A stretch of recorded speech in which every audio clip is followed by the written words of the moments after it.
খবর করেছি এবং প্রশাসনকে আমাদের জানিয়ে দেওয়া হয়েছে। প্রশাসন যা উপযুক্ত পদক্ষেপ নেওয়ার সেটা ইমিডিয়েটলি নিচ্ছে। আপনারা হয়তো জানেন যে বিগত অনেক বছর ধরে আরআইসি বাজারের সাথে কিন্তু কেস চলছে কোর্টে।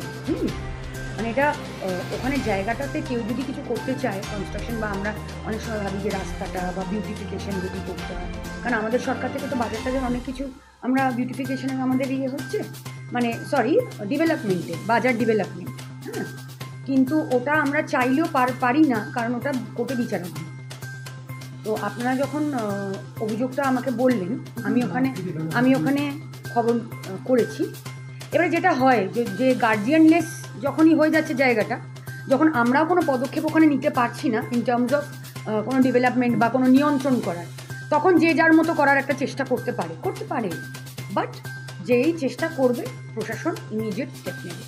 আমার কাছে যখনই আজকে কানে এসছে, প্রশাসনকে অলরেডি আমাদের পক্ষ থেকে আমাদের জানিয়ে দেওয়া হয়েছে, প্রশাসন যে জায়গাতে অসুবিধাজনক এনক্রোচমেন্ট বা সেই অর্থে কোনো রকম ডেভেলপমেন্ট দেখবে, সেটা সমস্ত হস্তক্ষেপ করবে। আমরা তো কোনো দখল করি না, লটেড এখানকার টেনেন্ট আছে।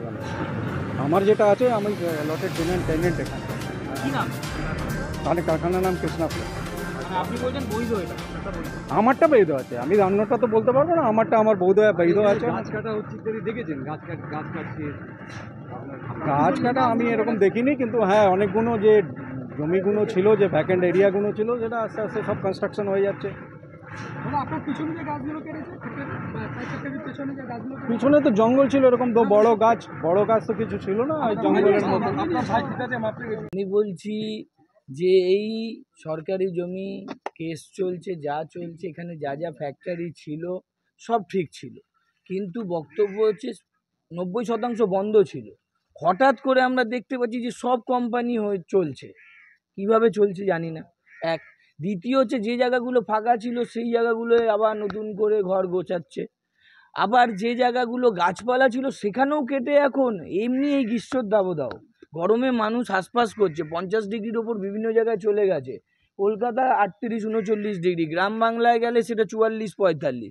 তার মধ্যে যদি গাছ কেটে সেখানে আবার এইসব করা হয়, সে তো মানা যাবে না। আর পুরোপুরিটাই 2 নম্বরই, ইললিগালি পুরোপুরিটাই। এরা যাদের মদতে হচ্ছে তাদের বিরুদ্ধে ইমিডিয়েট প্রশাসন এবং মিউনিসিপ্যালিটি, আমি উভয় পক্ষকে চিঠি করবো ব্যবস্থা নেওয়ার জন্য। কি করে গাছপালা কেটে সেখানে যে পারছে তার মতো করে ঘর বানিয়ে নিচ্ছে, ব্যবসা চালাচ্ছে, এটা তো হতে পারে না। এবং এই পাঁচিলটা আপনারা দেখছেন, এই পাঁচিলের পাশেরটাই সংলগ্ন পুরো 14 নম্বর ওয়ার্ড, আমাদের ওয়ার্ড।